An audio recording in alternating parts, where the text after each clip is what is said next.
বলতে হয়, মানে তোমার যেটা মনের ইচ্ছে সেটা তাহলে পূর্ণ হয়। ঠাকুর তো মনের ইচ্ছে সবই জানে।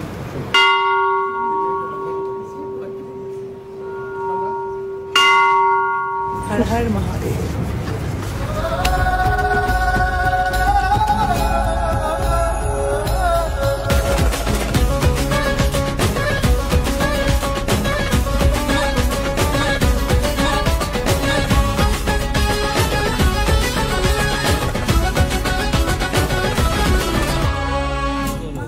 শিখিয়েছি আমরা, সেটা আমরা দেখছিলাম যে আমরা কেমন ট্রেন করেছি।